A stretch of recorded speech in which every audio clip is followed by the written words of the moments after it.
Now, from WYDC TV, this is Big Fox News at 10.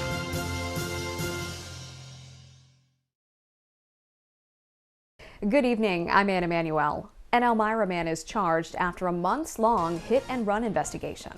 Police say Santiago Torres of Elmira has been charged with leaving the scene of a fatal car accident. Elmira police say Torres was the driver that struck and killed a man on Clemens Center Parkway on December 8th. Police say Torres then drove away from the scene, leading to the months-long investigation of the hit-and-run. He's been arraigned in Chemung County Court. The Biden administration is facing growing pressure to delay lifting Title 42. That's the pandemic-era border policy that allows officials to quickly deport undocumented immigrants. Madeline Rivera has more from Washington. A seventh bus of migrants arrived in the nation's capital Wednesday, another sign critics believe is a failure by the Biden administration to address the surge at the southern border. These are not refugees. These are people, and my heart bleeds for them, coming from poor economic conditions. But we have a system here. Many Republicans and Democrats argue the system is broken. And as the Biden administration prepares to end Title 42 next month, several Democrats are breaking ranks, pushing for the administration to reconsider. Enacted under former President Trump at the beginning of the pandemic, Title 42 allows for the quick deportation of migrants to keep down COVID cases. The CDC calls the order no longer necessary, a stance some say is hypocritical. You can't say we have a pandemic or a public health issue here, but then say everything's fine at the border and then lift the Title 42. Which is a health order. You just can't have both. The issue threatening to bring down vulnerable Democrats in the midterms. Now the president is reportedly considering delaying the repeal of Title 42. You're now seeing Democrats, both in the House and the Senate, jump ship, especially on this policy to get rid of Title 42. Homeland Security Secretary Alejandro Mayorkas is scheduled to testify before the House Judiciary Committee next week, and there could be fireworks, with Republicans demanding answers about the surge at the southern border. In Washington, Madeline Rivera, Fox News. To mask or not to mask? A judge has ruled masks are not required on public transportation, but some airports have kept the mandate. So you can fly from one airport mask-free, then land at another and be required to mask up. Grady Trimble is at O'Hare Airport in Chicago with more. No masks required here at one of the busiest airports in the world, Chicago O'Hare, and I've noticed, eyeballing it in the American terminal here, that there are fewer people wearing masks, more going maskless compared to earlier in the week. I'd say right now it's about a 50-50 split, but there is a lot of confusion, and President Biden didn't help to clear that confusion up when he seemingly shifted his stance on masking while traveling, saying it's up to passengers to decide whether they should wear a mask while flying. And in some locations, you have to wear a mask at the airport, but you don't on the plane, like at LaGuardia and JFK in New York, for example. You still have to wear a mask at the airport. If you go across the river to Newark in New Jersey, you don't. You also have to stay masked in Philadelphia, Salt Lake City, and Los Angeles' airport. That was the case in Chicago earlier in the week, but they have since done away with that. On the subway in New York, you have to wear a mask. On the L in Chicago, no mask required. So you can understand why some passengers just can't keep all this straight. I didn't know if it was required or not, so I'm just wearing it ready if somebody tells me to put it on, but not really wearing it otherwise. I brought a couple masks just in case so I could be compliant. You feel that a mask keeps you safer? Please continue. I cannot impose that. It's a free country. The CDC could impose the mask mandate again if the Department of Justice successfully appeals the court's decision to strike down the mask requirement. The DOJ says if CDC concludes that a mandatory order remains necessary for the public's health after the CDC's assessment, which is supposed to be done by May 3rd, the Department of Justice will appeal the district court's decision. So as of right now, a lot of people are enjoying the ability to choose whether to wear a mask, both at the airport, on planes, in ride shares like Uber and Lyft. But as we have seen before, it could all be reversed if that appeal is successful. In Chicago, Grady Trimble, Fox Business. Spirit Airlines announcing it's cutting some flights for the spring and summer. The move is in an effort to reduce the number of last-minute cancellations due to staff shortages and weather disruptions. Spirit plans to reduce flying by 5 to 6% in June after making smaller adjustments in April and May. Spirit is the latest airline to scale back flights ahead of what airlines anticipate as busy summer travel season. First-class packages might take a little longer to get to their destination. The USPS announcing that it will slow down on delivery speeds of nearly 1/3 of their first-class packages. The changes will begin May 1st. They say that changing these service standards will allow for more transport time for mail sent to further distances. The Postal Service will also remove an additional day for priority mail sent via ground.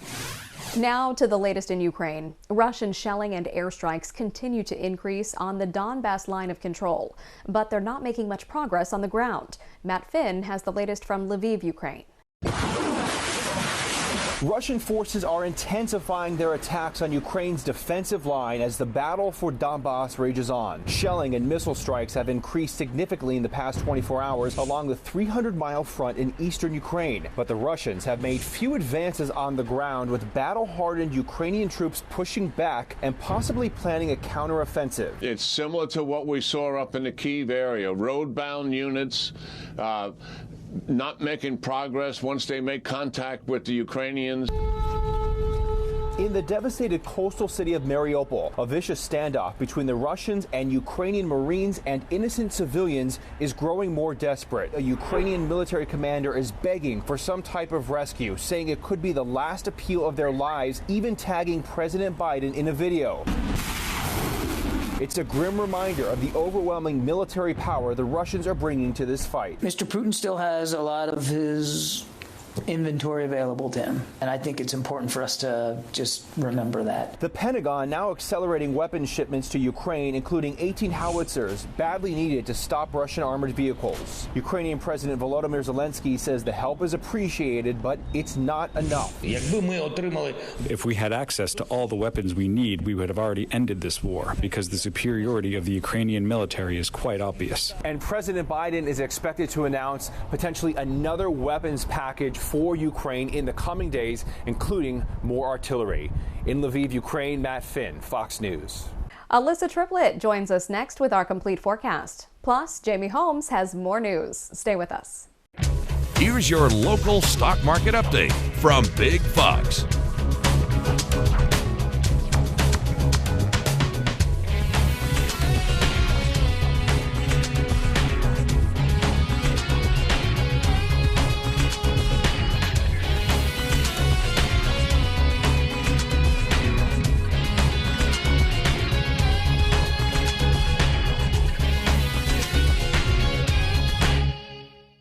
Now, your Twin Tiers forecast from Big Fox. Well, melting occurred under the sunshine today. As you can see, the water dripping down the National Weather Service Binghamton's camera there, but still a good, decent snowpack out there. But the good news is that rain and warm conditions will continue to help melt that snow as we step through the next few days. But overall, looking at the snowpack that we now have across the area, looking at 3 inches into Williamsport up to Albany as well. Binghamton's our outlier here with those higher elevation spots, seeing upwards of a foot as well. But these reports were taken earlier this morning, so a lot of these numbers will be cut down even by tomorrow morning, and then we'll see more of that even continue to melt with an active weather pattern as we head into the weekend, as mentioned, with temperatures and with rainfall. Overall, looking at the snowfall departure since July 1st, so this is more of our seasonal total when it comes to snow that happened in the fall of 2021 all the way through winter till the spring here. Looking at some places like Syracuse, upwards of 50 degrees behind average, even Albany 22. We definitely made up some feet having that snowfall, but looking at Binghamton, about 3 to 4 inches behind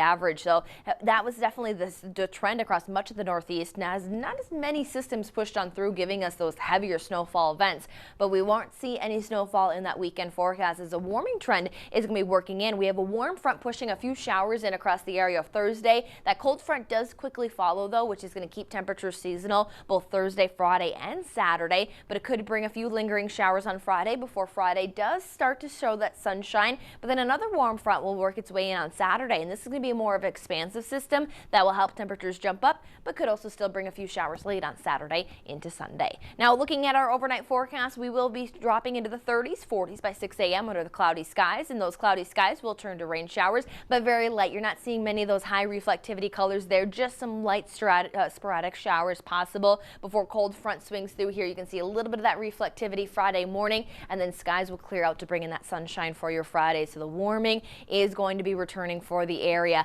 As for accumulation, that's looking fairly minimal, less than 1/10 of an inch. So when we say spotty, we mean very isolated across the area, not much to accumulate, but seeing some rainfall will help to melt some of that snowfall with those cooler conditions. Now, temperatures are going to be cooler, but seasonal. We're looking at even 59 to Elmira, Corning at about 58, Wayland about 57. So on the cooler side, but there is going to be some warming temperatures, 60s even by Friday under that sunshine. A few of those isolated showers there noted due to the potential of that warm front pushing through, but look at those warm temperatures, 78 by Sunday, and quiet, so you'll be able to get out and enjoy it. And that's going to be the lull between the warm and the cold front, because cold front does move in Monday, now late on Monday, so that will allow for us to hit 75 degrees before some scattered showers push in and then keep us under those scattered showers into portions of next week. But a big drop in the temperatures from 75 on Monday to only a high of 40 degrees as we head into Wednesday. A coffee shop is helping first and second graders learn about entrepreneurship. Danielle Miller has more. Grounded by nature, it's the latest hit at Greenhouse Montessori School in Gilbert. It's a full operational coffee shop, the employees, the students. Yeah, I'm doing cashier. I love it. How's the coffee here? I haven't tasted it, but it looks good. But you make it, right? You know how to make it. Yeah. The school's owner, Jennifer Papp, says the coffee shop fit well with the school's entrepreneur class, so they went ahead with it. They had to interview parents, what they would buy. They put the menu together, they shop, they put the pricing together, so it's them. These children at 7 and 8 have life skills that many adults wait to acquire, and it's just innately going to be in them. So they are establishing people skills, collaboration, planning. It's just life skills that they'll have at a very young age. The coffee shop has been the buzz of the school since it opened. It's a place where parents now look forward to getting their caffeine fix. It's great. The tea's good too. They just got these new honey sticks. So, yeah. You and this other parent, they're back for their second cup, so it's got to be good, right? It's pretty good. It's definitely good. They leave plenty of room for cream, which is exactly how I like it. The coffee shop is just for parents and staff now, but the school hopes to open it to the public in the future. Danielle Miller, Fox 10 News. The surge in illegal street racing during the pandemic has not slowed down, but neither has the response from law enforcement, while other groups are encouraging legal forms of racing. Ashley Soriano reports in the Las Vegas Motor Speedway, where anyone can race in a safe environment. This is where professional and amateur drivers come to satisfy their need for speed. In fact, I raced a Toyota Camry here recently. Legal opportunities like this aren't new, but groups are really pushing to get dangerous drivers off public roads and onto the tracks like this one. I drive literally from 0 to 330 miles an hour in about 3.6 seconds. Antron Brown knew he wanted to be a professional race car driver since he was a kid, seeing his dad and uncle race and build cars. He saw both the legal and illegal side of racing. I have some of my friends that got killed street racing street bikes. Antron competes in drag racing for the National Hot Rod Association. Drag racing involves 2 cars in a controlled environment. The NHRA offers a street legal program for the public. These are cars that have license plates, registrations, DOT tires. They can come out to any one of our 115 NHRA member tracks. They can pursue speed. They can do it in a safe manner. As opposed to illegal street racing, with some drivers rocketing down public streets or taking over intersections to do donuts. On the most extreme end, it's fatalities. And on the other end, it's the inconvenience, it's the noise, it's the smoke, it's the regular citizens that is trying to get from point A to point B that gets held up at these intersections. Las Vegas is trying to fix the problem with its new RAID team, Racing Apprehension and Intervention Detail. It's a unit dedicated to stopping dangerous drivers. It's not just a Las Vegas thing. This is nationwide. We see this everywhere. Other police departments around the country partner with speedways to get racers off public roads and to introduce safe racing options to people who are not as familiar with the industry. People like me. I raced in a Toyota Camry at the Las Vegas Motor Speedway.